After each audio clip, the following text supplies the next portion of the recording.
What's up, everybody? Johnny Wild here, and today I want to talk about, as a man, when we are working towards our dreams, what gives us the right to make decisions that lead to others having a sense of sacrifice, having negative effects come upon them. How does one, as a man, step up into a role of leadership and say to themselves, you know what? My decisions have consequences for others. What do I do about that? What right do I have to make decisions for others that are going to get them hurt? Was I given this authority? Did people consent to giving me that authority? And if they did, am I using it the right ways? If they didn't, do I get to take that upon myself?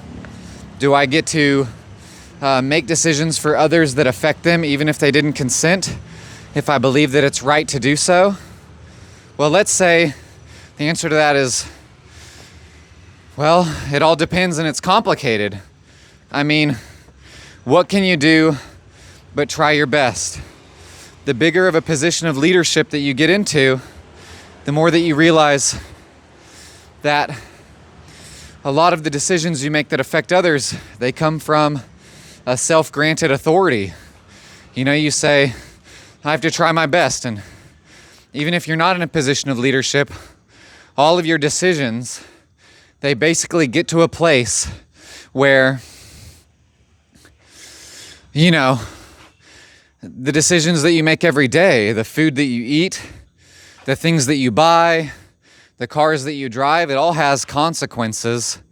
And so it's ideal, in my perspective, to get into a place where the way that you make decisions is you consider the way that the decisions make impacts on others, and if you can, you try to see your decisions in the way that God makes his decisions, which is for the good of the all, you know?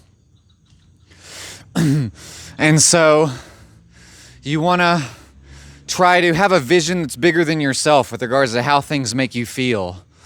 You want to have a vision that's so big that the way that you feel is secondary, and it gives you permission to let go of your attachments to doing things that make you feel a certain way or make you feel like, you know, you're necessarily safe and comfortable, and the way that your ego structures have made you feel the way that reality is. So I'm in some fucking like kind of like almost like a temple graveyard here. It's like a overgrown temple here in Bali. And it's so cool, isn't it? So I'm just walking around here and telling you about leadership. And so, yeah, it's like, you know, what I think is, make sure that your vision is worth it. Make sure that your vision is generative. Make sure that your vision for the world that you're trying to create with your decisions is coming from a place that is life-affirming and life-choosing and expansive and diffusive with regards to the consciousness experience that it creates for both yourself and all others, you know? There's some rice paddy fields here. So cool, isn't it, everybody? Bali is such a cool place. So much adventure in the air here. There's so many birds flying around the rice paddy fields. You could probably see them just a little bit. So yeah, if you want to be a leader, you know, the challenging thing about it is, like, when you're young, you think of a leader as being like an aspirational role. You're like, I want to be a leader. I want to be a hero. I want to be the man who has it all. I want to be the man who's attractive to the most attractive women and the most radiant, feminine, beautiful women. That's my dream, and I think the dream of a lot of men. And then as you start to get initiated in the role of a leader, you realize, you know, the more you become, in some sense, the more that you begin to sacrifice of yourself, and not only of yourself, but of the version of you that wanted to make sure that they never hurt anybody, because the bigger decisions that you make, and the farther the reaches that the impacts are on other people, on other beings, on other animals, it's like there's no way to make decisions that don't come with sacrifices and that don't come with negative impacts on other people, on other beings, on other consciousnesses. And so in some sense, you begin to lose a sense of like your childlike innocence in becoming that man who is more attractive and becoming that man who perhaps people like and admire. And there's this feeling of like a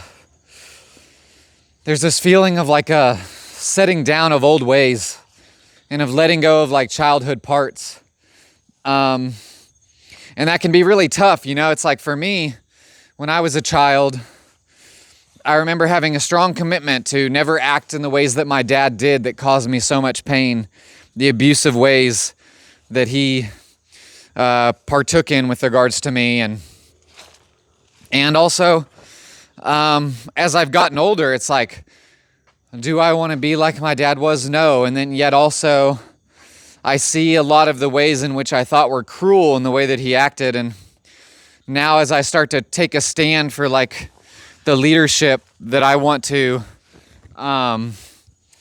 give to the world, that I want to embody so that I can help the world in the biggest ways, it's like I'm starting to get into these like modes of mind, these masculine modes of mind that are almost cruel to my child parts and different and almost like seemingly neglectful to the innocence of my child parts. And then I have to make these decisions where I'm like, well, the way that I want to show up to the world is so big and the impacts I want to make are so big and so good that I'm willing to be an asshole and I'm willing to be what others would see to be cruel because my vision is so big and so grand and so positive and so loving that I'm willing for people to go through experiences that feel like it's like killing small parts of themselves that are so loving and innocent in order to create such a grand vision. And I just want to share this with you because I want to give the gift of myself. I want to give the gift of my experience, and I want to share with you and help you to realize that where you are is perfect. And even though you may aspire to such greater things, where you are is perfect, because as you become a leader and as you become bigger and as you become perhaps a visionary of your own path towards individuation and creating the best world that you can for yourself and others, there's a price to pay for every life path, and you begin to lose parts of yourself that were so special and so beautiful and so loved. So I just want you to know that as you go along your path, treat yourself as perfect every single way. Treat yourself as perfect because you are, and you will lose parts of yourself that right now you may feel are problems, but from a perspective such as mine, from a leadership perspective, it's like they're so precious. The anxiety that you feel, the inadequacy you feel, the feelings that you feel that like you can't do the things that you need to do, all of those parts of you are so precious.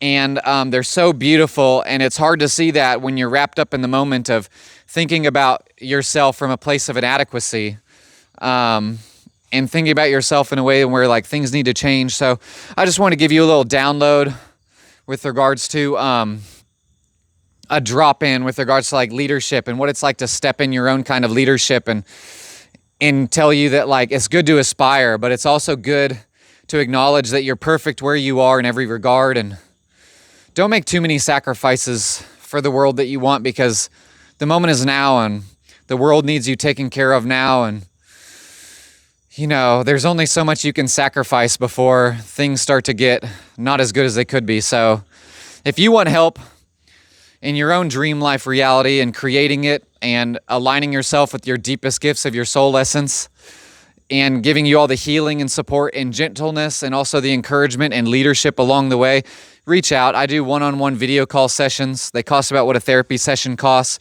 I offer the first call for free, so it's no skin off your back whether you sign up with me or not. I just ask you if you want to keep going with me at the end of the call. During the call, I teach you my process for creating this dream life reality, and all you have to do is a simple process every day. I love you. I want you to be inspired. I want you to be supported. I want to make this world the best that you can make it with your gifts. And that's what I'm here for, to help you in every way with regards to that process. This is Johnny Wild de la Soul. Reach out to me. Leave questions or comments in the comments below. Ask questions with regards to working with me. In the link tree in the bio on TikTok, in the link tree in the description on YouTube. Direct message me on Facebook or Instagram to get there. I love you very much. I love you very much, everybody. reach out to me. Let's make the world a bright place, starting with you.